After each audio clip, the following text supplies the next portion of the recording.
안녕하십니까? 러빙타임 새벽을 여는 예수묵상 시간입니다. 오늘의 예수묵상 범위는 요한계시록 20장 1절로 15절까지의 말씀입니다. 오늘도 이 말씀 속에서 하루를 살아가는 데 필요한 영적인 힘을 얻게 되기를 간절히 소원합니다. 먼저 본문 말씀을 읽도록 하겠습니다.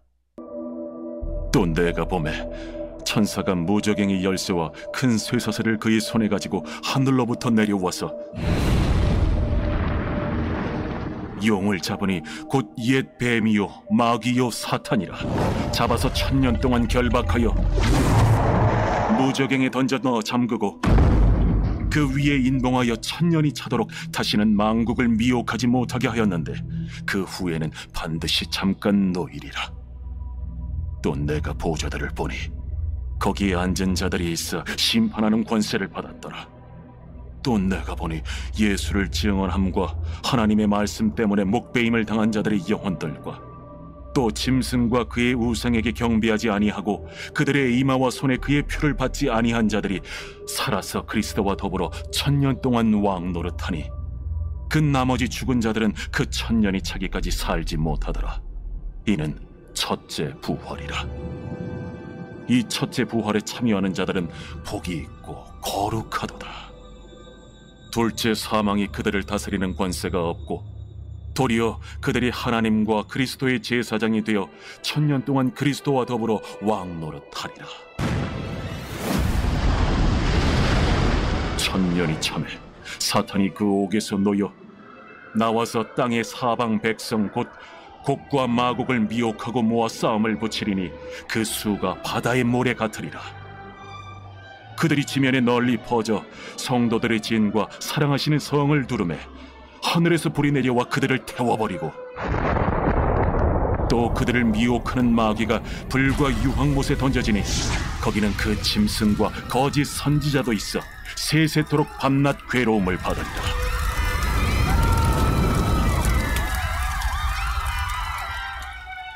또 내가 크고 흰 보좌와 그 위에 앉으신 이를 보니 땅과 하늘이 그 앞에서 피하여 간데 없더라.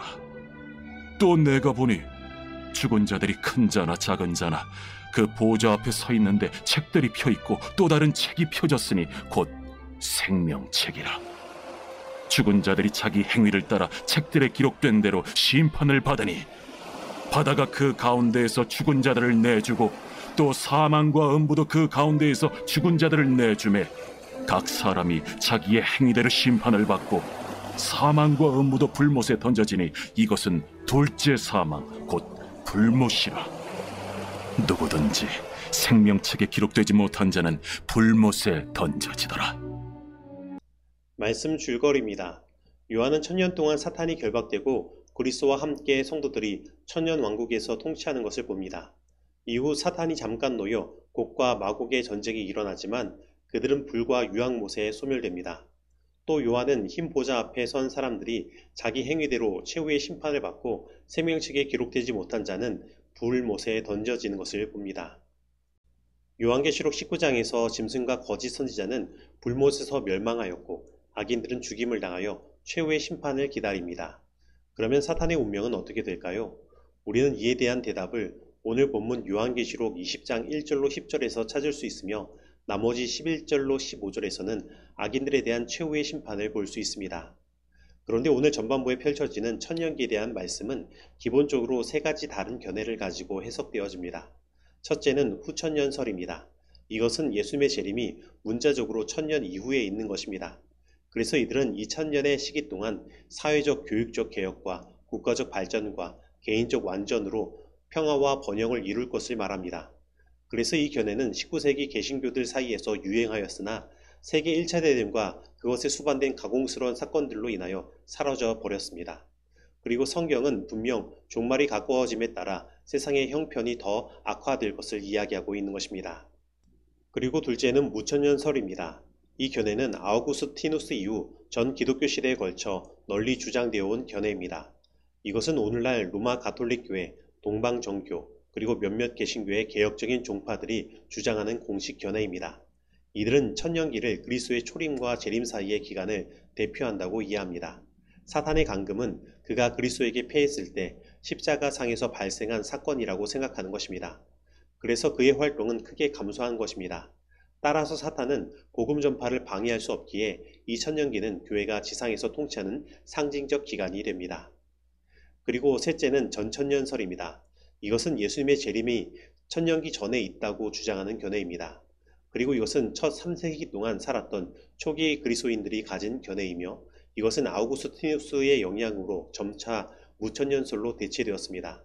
그리고 이 견해 안에는 세대주의적 견해, 역사적 견해, 그리고 우리 재림교회가 주장하는 견해 등 다른 견해들이 존재합니다.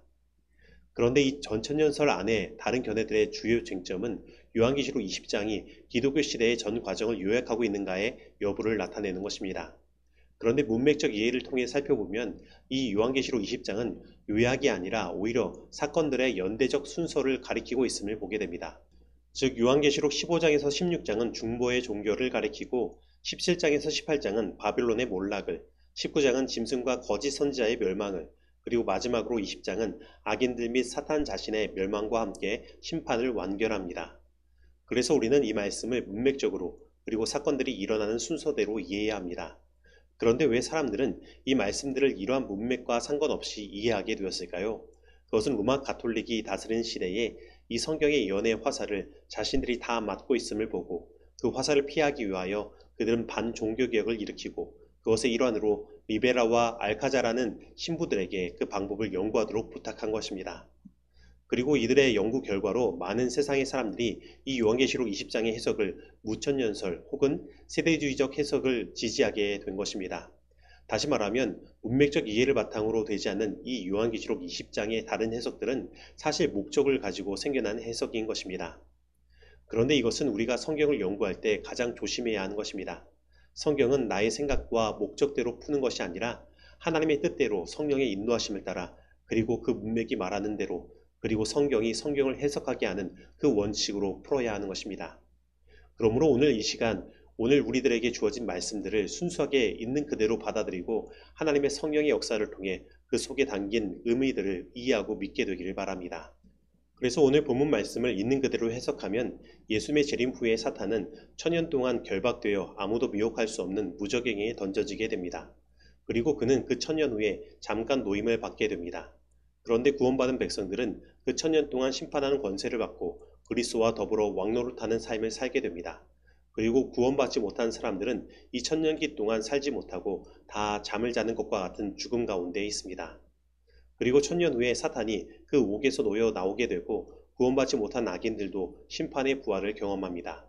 그리고 그들은 사탄의 미혹에 넘어가 성도들과 하나님의 사랑하는 예루살렘 성을 둘러 싸움을 하도록 합니다. 그런데 그때에 하늘에서 불이 내려와 저들을 소멸하고 사탄도 불과 유황못에 던져지며 짐승과 거짓 선지자도 그렇게 되어 밤낮 새새도록 괴로움을 받습니다. 그런데 우리가 여기에서 생각해야 할 것이 있습니다. 그것은 마지막 유황불의 심판은 정말로 꺼지지 않는 불, 영원히 타는 그래서 새새도록 고통받는 심판인가 라는 것입니다. 이것을 이해하기 위해서 우리는 한 단어의 의미만 생각해서는 안 됩니다. 그 단어와 연결되는 말씀들을 종합해서 생각하고 성경 전체적인 의미에서 생각해야 하는 것입니다. 먼저 여기에 나오는 불과 유황못 혹은 불못의 심판과 연결된 말씀을 살펴보면 세세토록 밤낮 괴로움을 받으리라, 둘째 사망, 소멸입니다.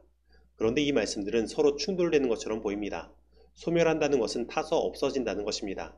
그리고 둘째 사망이라는 것은 완전한 죽음, 더 이상 부활의 소망이 없는 죽음을 말합니다. 그런데 이것이 세세토록 밤낮 괴로움을 받는다는 것과 연결되고 있는 것입니다. 하지만 이것은 서로 충돌되는 것이 아니라 그 의미를 더해주는 것입니다. 그래서 우리는 이것을 이렇게 이해해야 합니다. 결과적으로 이 불의 심판을 통해 사탄과 그를 따르는 모든 무리들은 소멸됩니다. 그들은 더 이상 가망이 없는 죽음을 당하는 것입니다. 그리고 이 심판의 영향은 세세토록 영원히 진행되는 것입니다. 그리고 우리는 이러한 말씀에 대한 이해를 보충해 주는 것을 다른 성경에서 찾을 수 있는데, 그것은 바로 유다서 1장 7절 말씀에서 말하는 소돔과 고모라가 당한 영원한 불의 심판의 이야기와 베드로후서 2장 6절에서 베드로가 이야기한 소돔과 고모라의 멸망 이야기에서 그들이 죄가 되었다고 말하고 있는 것, 그리고 말라기 4장 3절에 구원받은 의인들이 악인들을 밟을 것인데 그 악인들이 너희 발바닥에 죄와 같겠다고 하는 말씀입니다. 그래서 하나님께서 행하신 심판은 참으로 공의롭고 정의로운 심판입니다. 만약에 정말로 악인들이 죽지 않고 영원히 타는 심판을 받는다면 하나님은 정의로우신 분이시냐고 의문을 품을 수 있습니다. 그리고 사람이 죽자마자 심판을 받아 바로 지옥불에 던져지고 천국을 간다면 각 사람마다 그 심판의 기간이 다른 것 때문에 하나님은 공의로우신 분이시라고 말할 수 있는 것입니다. 그래서 하나님은 이 첫째 부활과 둘째 부활, 그리고 둘째 사망이라는 것과 천년기를 두심으로 하나님의 심판이 이렇게 공의롭고 정의롭게 이루어졌음을 온 우주에 알리시는 것입니다. 그리고 하나님의 심판은 정확한 심판입니다. 그 책들에 기록된 대로 심판을 하시는 것입니다. 그런데 어떤 분들은 하나님께서 우리들의 일거수 일투족을 다 감시하시는 것 같아서 답답하다고 말하기도 합니다. 하지만 하나님께서 기록하시는 목적은 무엇입니까? 우리의 죄를 하나라도 더 찾아서 마지막 심판을 주시기 위함입니까? 아닙니다. 하나님은 우리의 죄 하나라도 남기지 않고 용서하시고 구원하시기 위하여 기록하시고, 그리고 마지막 심판에서도 온 우주에 어떠한 죄도 남기지 않고 완전한 평화와 자유를 누리게 하시기 위해 기록하시는 것입니다. 그러므로 오늘 하나님께서 우리의 죄를 기록하신 분이시기에 감사하게 되길 바랍니다. 분명 우리가 하나님께 회개하면 하나님은 너무나도 깨끗하게 우리의 죄를 용서하시고 우리의 이름을 하늘 생명책에 기록하여 주시는 것입니다. 만일 우리가 우리 죄를 자백하면 저는 미쁘시고 의로우사 우리 죄를 사하시며 모든 불의에서 우리를 깨끗게 하실 것이요. 요한일서 1장 9절 말씀입니다. 오늘 진정으로 이 하나님의 심판의 과정들을 통해 하나님의 그 미쁘심과 의로우심을 바라보시고 진정으로 회개하며 하나님께서 주시는 참된 용서의 경험을 하게 되기를 간절히 소원합니다. 주께서 그분의 그릇 행하는 백성들을 징벌하시기를 내켜 하지 않으신다는 사실이 여기 생생하게 드러나 있다.